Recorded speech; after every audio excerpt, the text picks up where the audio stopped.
rumah sakit terkenal di dunia seperti Mount Elizabeth di Singapura dan di Malaysia dan Jepang atau Korea atau Australia, eh, tidak diduga belum ada yang berinvestasi di Indonesia. Namun mobil-mobil atau kendaraan merek-merek luar negeri yang berharga sangat tinggi, termasuk juga kuliner-kuliner dari luar negeri, sudah banyak membuka cabangnya di Indonesia. Just pengalamanku, logikaku, pikiranku, keyakinanku, pemahamanku, pengertianku, ingatanku, dan pendapat.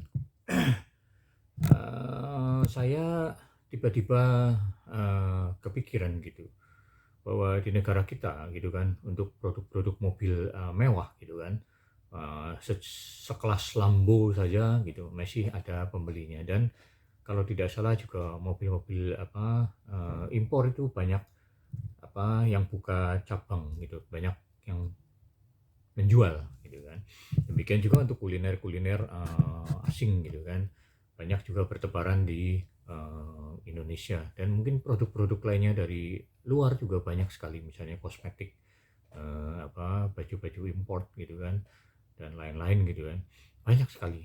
Namun yang menjadi perhatian saya adalah kenapa selama ini misalnya rumah sakit katakanlah yang sering dikunjungi oleh mungkin warga, sebagian besar warga kita gitu kan, yang ingin berobat di Singapura, Mount Elizabeth misalnya.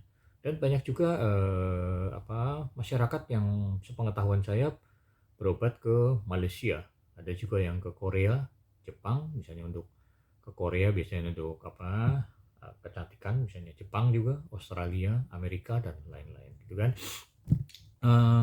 Saya tidak tahu gitu kan kenapa mereka tidak mau berinvestasi di Indonesia gitu kan, padahal pemerintah gitu kan, dalam hal ini misalnya Departemen Kesehatan atau Badan POM gitu kan, atau mungkin ID gitu kan, atau organisasi kedokteran lah gitu kan, berinisiatif untuk bekerja sama gitu kan, atau partnership dengan rumah sakit terkenal tersebut gitu kan. Apalagi saya pernah mendengar informasi bahwa misalnya rumah sakit di Singapura, ternyata dokternya itu orang Indonesia dan perawat-perawatnya juga dari orang Indonesia. Jadi sebetulnya hal ini miris juga. Kenapa? Nah, ini terlepas dari seperti yang saya uh, uh, pertanyakan tentang atau saya setuju dengan rencana kebijakan pemerintah dalam menggunakan kartu kredit lokal, kartu kredit nasional, dan gerbang pembayaran nasional. Tidak ada salahnya juga pemerintah juga memberdayakan lah gitu kan, agar masyarakat juga mau berobat gitu kan di negara kita gitu kan, meskipun dengan rumah sakit asing yang kerjasama dengan Indonesia. Karena dalam hal Persero yang saya tahu dulu awalnya gitu kan, pemegang saham asing gitu kan, porsinya tidak boleh lebih dari 49. Jadi selalu kalau terjadi joint venture perusahaan asing dulunya, yang seingat saya itu kan maksimal porsi asing hanya 49% dan lokal 51%, sehingga dominansi kekuasaan itu ada di pemegang saham lokal gitu ya. Itu dapat dipahami lah gitu kan. Jadi yang mengelola atau menjadi decision maker adalah direksi dari perusahaan lokal. Demikian juga untuk rumah sakit internasional ini gitu kan. Saya kira banyak juga rumah sakit lokal yang ownernya adalah to have gitu kan, orang-orang konglomerat. Mengapa beliau-beliau ini kok tidak bekerja sama, berkolaborasi dengan rumah sakit internasional? Terlepas ada hal-hal yang mungkin saya kurang paham, kurang tidak tahu apakah ini juga menjadi ranah politisi atau ranah politik gitu kan. Tapi menurut saya kalau kesehatan dan pengobatan juga dimasukkan ke dalam ranah politik, saya kira apabila menimbulkan dampak gitu kan, devisa yang keluar, karena diduga lebih banyak orang yang ke Singapura, Malaysia, Jepang, Korea, dan lain-lain untuk merawat kesehatannya. Termasuk yang saya baca juga kan, ada salah satu ex menteri gitu yang selalu melakukan pengobatan ke China gitu kan ya.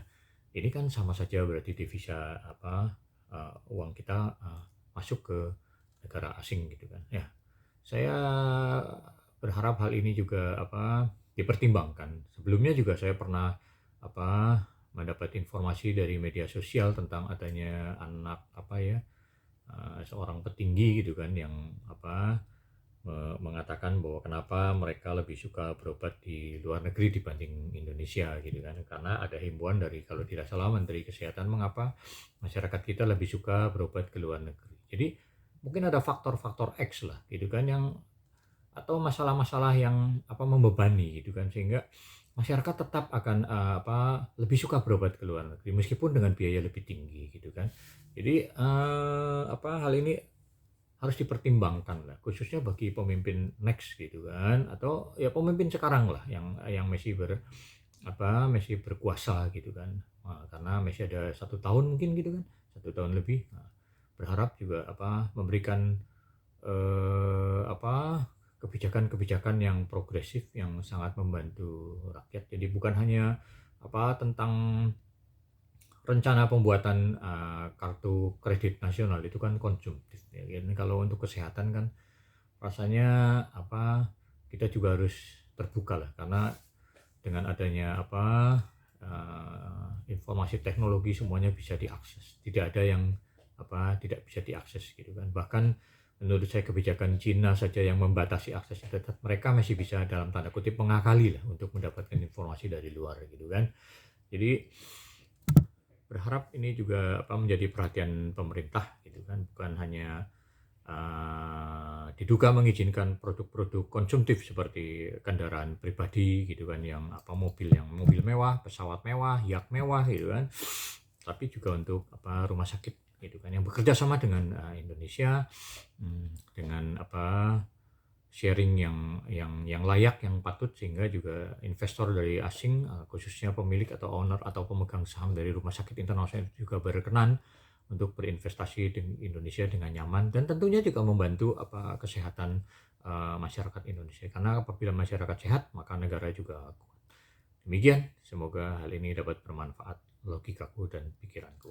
Salam sukses masih dari I Love Beach Walk Hotel Bali. Yes.